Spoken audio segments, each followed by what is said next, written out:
এক সময়ের দীর্ঘদিনের মিত্র বিএনপি জামাতের মধ্যে বর্তমানে চলছে টানটান উত্তেজনা। এই উত্তেজনার অনেক কারণ থাকলেও বর্তমানে প্রধান একটি কারণ আর তা হলো নির্বাচন। বিএনপি চায় আগে জাতীয় সরকার নির্বাচন হোক, কিন্তু জামায়াতের মত ভিন্ন।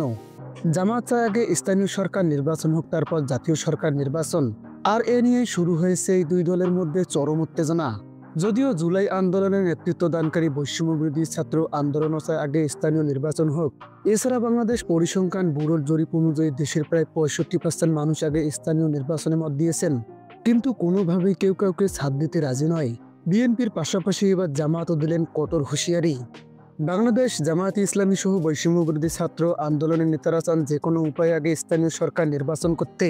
কেননা তাদের ধারণা, যে দল আগে সরকার গঠন করবে তারা নিজ ক্ষমতা বলে উপজেলা চেয়ারম্যান, ইউনিয়ন চেয়ারম্যান, এমনকি মেম্বার পর্যন্ত নিজের লোককেই বসাবে।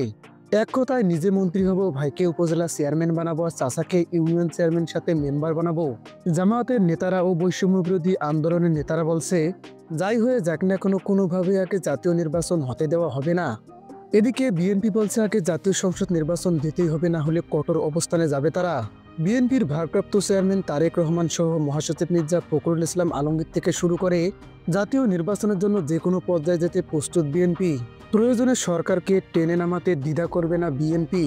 এরই অংশ হিসাবে আগে স্থানীয় সরকার নির্বাচন নয়, জাতীয় সংসদ নির্বাচন হোক, এমন দাবি তুলে প্রধান উপদেষ্টা ডক্টর মোহাম্মদ ইউনূস বরাবর স্মারকলিপি পেশ করেছেন বিএনপি নেতারা। এখন প্রশ্ন, কি হতে যাচ্ছে আগামীর বাংলাদেশে, কোন পথেই বা যাবে সরকার?